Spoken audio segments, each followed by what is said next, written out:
I've lived in the same quiet suburban neighborhood for almost 15 years, and for the most part, life here has been calm.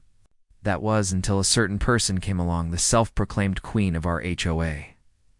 Everyone calls her Karen, though that's not her real name.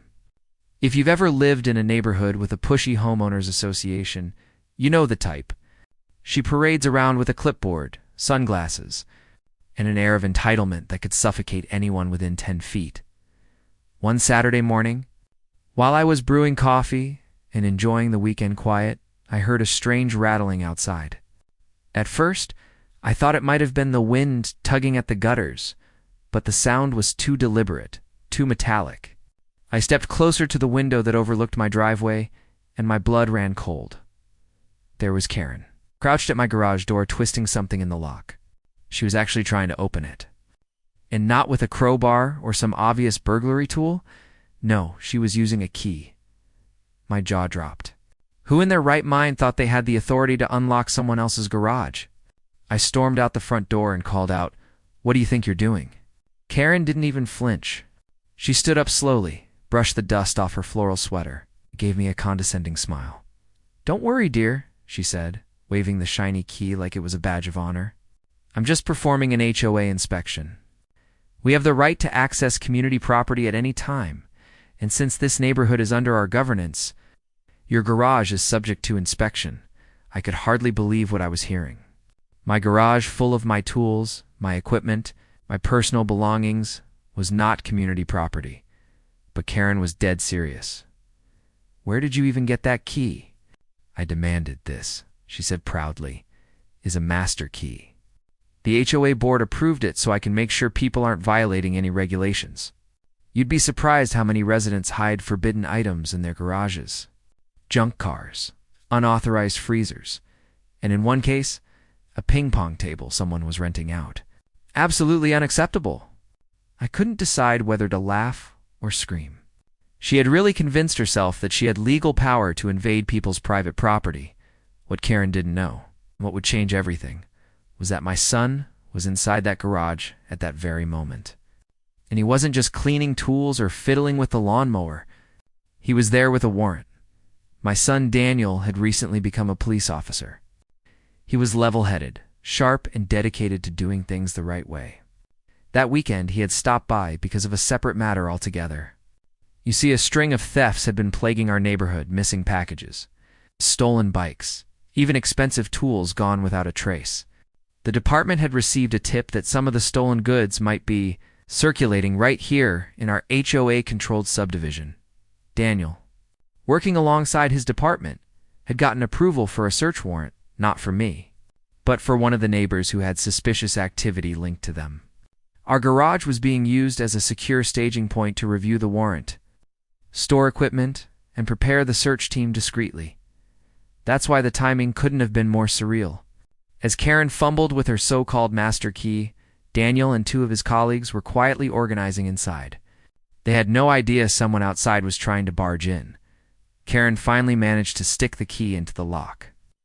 But to her annoyance, it didn't turn. My garage had a reinforced system, and her copycat key was useless. She jiggled it, muttering about how maintenance must have changed the lock without informing the board. Just then, the side door of the garage swung open. Out stepped Daniel, wearing plain clothes, but with his badge clipped clearly to his belt. Behind him, one of his fellow officers carried a stack of documents, the warrant. "What's going on out here?" Daniel asked, his voice calm but firm. Karen's face went pale for half a second, then quickly morphed back into her haughty smirk. "Oh, officer." Perfect timing. "I was just conducting an HOA inspection, making sure everything was up to code. This resident," she pointed at me, "has been acting suspicious, and as board president, I must ensure no rules are being violated." Daniel raised an eyebrow. "You were trying to unlock a private garage with a key that doesn't belong to you." "It's an HOA-issued master key," she said defensively. "I have the authority." At that, Daniel pulled out the warrant and held it up. "Actually, ma'am, the only authority here is this document issued by the court. And unless your name is signed on it, you don't have any legal right to access this property." Karen blinked at the paper, clearly trying to process the fact that her imaginary power had just run into actual law. She stammered, but the HOA bylaws state. Daniel cut her off gently but firmly. HOA bylaws do not override state law or the Constitution. This is private property. Attempting to access it without consent is trespassing. Her face flushed deep red. Trespassing. I live here. I oversee this whole neighborhood. That doesn't matter, Daniel said. You crossed a line. You tried to enter without permission.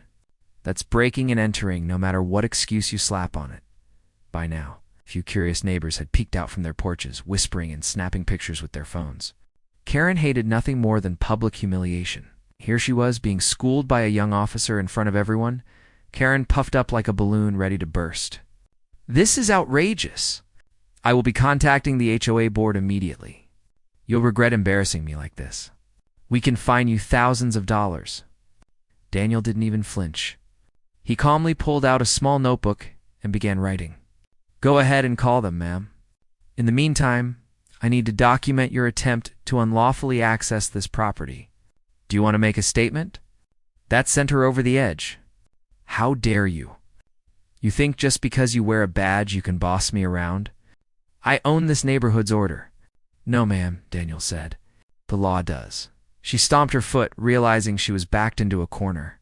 But instead of apologizing, she muttered something about lawyers and stormed off toward her house, her phone already in hand.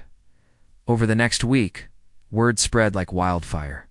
The video clips neighbors had recorded were circulating in group chats. The story of Karen's master key stunt became the talk of the town.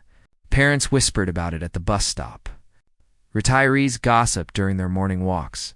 The HOA board, embarrassed by her behavior, held an emergency meeting. It turned out Karen had gotten the master key made on her own, without authorization. She had conned a local locksmith by claiming she was the legal property manager. That revelation shocked even her closest supporters. Daniel filed an official report. And while Karen wasn't hauled away in handcuffs, she was issued a strong warning and placed under investigation for misrepresentation. The board voted to strip her of her presidency. For the first time in years, she wasn't in charge. And oh, how that burned her. A month later, the police investigation into the theft ring led to several arrests, none of them related to me, of course. But ironically, one of the stolen items was found in Karen's shed, a bicycle that had gone missing months earlier. When questioned, she claimed it had been donated to her by an anonymous neighbor. The officers weren't buying it. The once feared HOA tyrant was now a pariah. People crossed the street to avoid her. Her reputation, once inflated with fake authority, had crumbled into dust. As for me, I finally enjoyed peace on my property again. No more clipboards waved in my face. No more notes taped to my door. And certainly no more keys shoved into my garage lock. Sometimes justice doesn't come loudly or with flashing lights. Sometimes it comes when arrogance meets reality and loses. And I'll never forget the look on Karen's face when she realized the master key to her kingdom opened nothing at all. This story is just the beginning. There is so much more ahead. Subscribe to the channel to join me on this journey.